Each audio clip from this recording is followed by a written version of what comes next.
जय श्री सीताराम जी, जय जय हनुमान जी, जय माता दी। श्री कली हनुवाणी। जैसे कि सैटरडे को नहीं आ पाया था, तो आज आप लोगों के लिए हम आगे का जो अध्याय है वो यहाँ पर लेकर आए हैं। तो आप अच्छे से प्रणाम कर लीजिए। आज मंगलवार का दिन है। श्री हनुमान जी बाबा जी की कृपा आप सभी सोल फैमिली मेंबर पर सदा बनी रहे।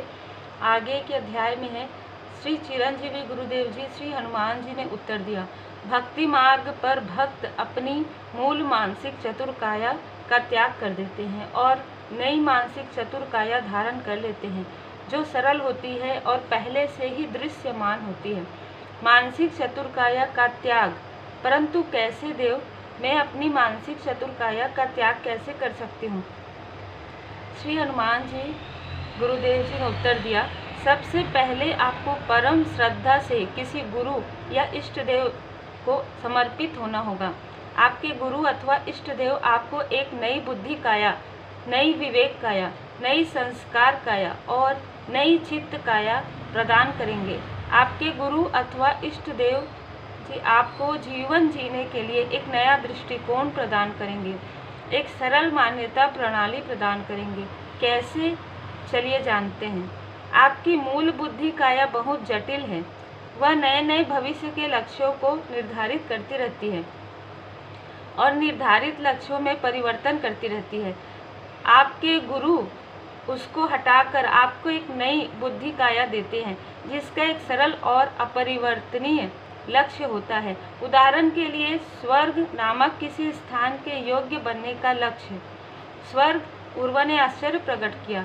भविष्य का कोई भी लक्ष्य जिसमें आप पूरी तरह से विश्वास करते हैं, वह कुछ भी हो सकता है।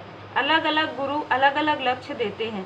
उर्वा का संदेह मिटाने के पश्चात चिरंजीवी गुरुदेव जी श्री हनुमान जी ने आगे कहा, आपकी मूल विवेक काया व्यक्तियों को परिवार, मित्र, समीप के रिश्तेदार, दूर के रिश्तेदार आदि दर्जनों विभिन्न श्रेणियों में वर्गीकृत करती है। आपके गुरु आपकी मूल विवेक काया को हटाकर आपको एक नई और सीधी सादी विवेक काया प्रदान करते हैं, जो व्यक्तियों को केवल दो श्रेणियों में वर्गीकृत करती है। वे जन जो आपकी मान्यता प्रणाली को मानते हैं और जो नहीं मानते। आपकी मूल संस्कार काया आपकी बहुत सारी छवियां बनाती है और बनाए रखना चाहती है। आपके गुरु आपकी मूल संस्कार काया को हटाकर आपको एक नई संस्कार काया देते हैं, जो केवल एक छवि बनाए रखना चाहती है, एक अच्छे भक्त की छवि। आपकी मूल चित्त काया आपके जीवन में कई तरह से अराजकता लाना चाहती है। आपके गुरु आपको एक ऐसी साधारण चित्त काया देते हैं जिसका अराजकता का विचार केवल एक ही होता है। अपने मन की भी मत सुनो, केवल अपने गुरु की सुनो। इस तरह आपके गुरु आपको नई मानसिक चतुर्काया प्रदान करते हैं। क्या आपको अब समझ में आया कि अधिकांश मनुष्य भक्ति मार्ग पर क्यों चलते हैं? उर्वा ने उत्तर दिया, हाँ देव, नई मानसिक चतुर्काया धारण करने के पश्चात सब कुछ सरल हो जाता है। यदि संसार एक जटिल बहुआयामी रचना है, तो नई मानसिक चतुर्काया उसको एक साधारण चित्र में बदल देती है। जय श्री सीताराम।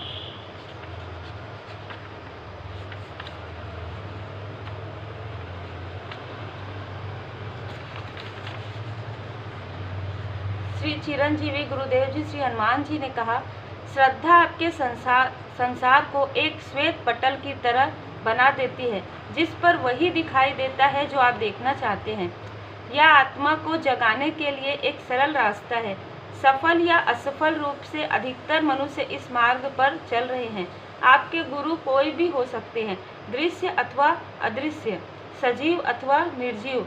कला का कोई क्षेत्र भी आपका गुरु हो सकता है। उदाहरणतः संगीतकार संगीत के भक्त हैं, उनके लिए संगीत एक गुरु है, जो उनकी मूल जटिल मानसिक चतुर्काया को लुप्त करके उन्हें एक सरल चतुर्काया प्रदान करता है। नई मानसिक चतुर्काया प्राप्त करना एक नए किरदार को प्राप्त करने जैसा है ना देव? क्या सभी भक्तों की आत्माएं दो किरदारों से जुड़ी होती है, एक मूल किरदार और दूसरा गुरु अथवा इष्टदेव द्वारा दिया हुआ किरदार? उर्वा ने पूछा। श्री चिरंजीवी गुरुदेव जी श्री हनुमान जी ने कहा, हाँ, जैसा कि मैंने पहले समझाया था, जब एक आत्मा समय के 7 तारों पर सवार होती है तो वह एक मानव किरदार से जुड़ जाती है। जब आप अपने गुरु को समर्पित होते हैं तो उन समय के तारों में बढ़ोतरी होने लगती है। भक्तों की आत्माओं का समय के 7 से अधिक और 14 या 14 से कम तारों पर स्वामित्व होता है। देव, क्या एक भक्त अपने मूल किरदार से पूर्णतः अलग हो जाता है?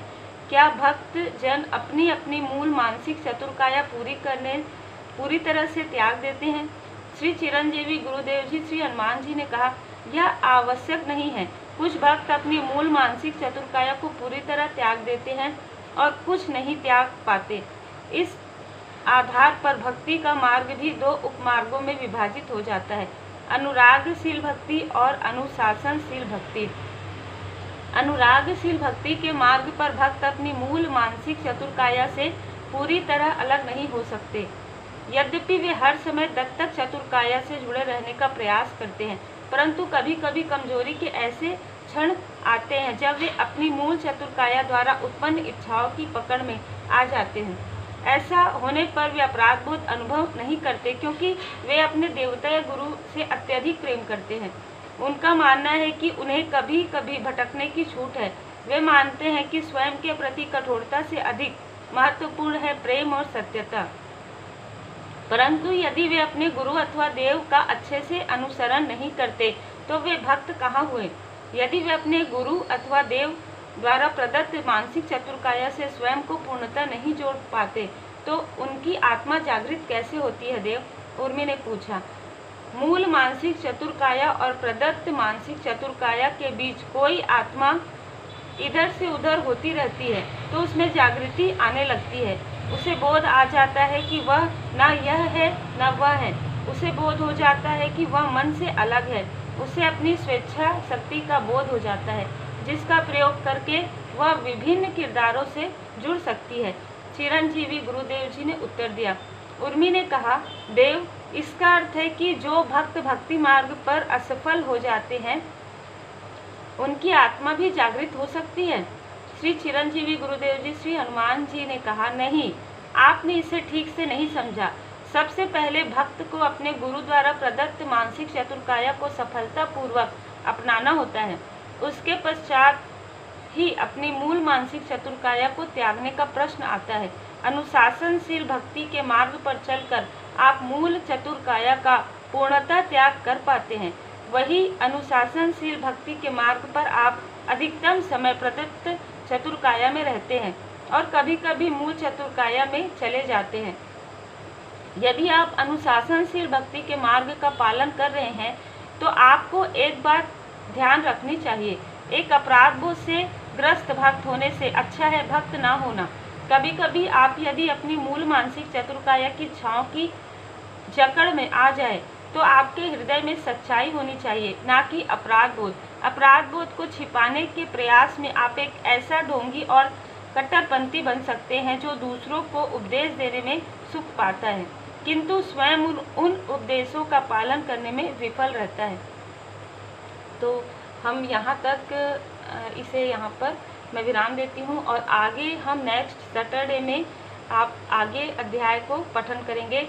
तो ये सारी चीज़ें मेरे स्वयं के मेरे लाइफ में ये सारी चीज़ें अनुभव मैंने किया है।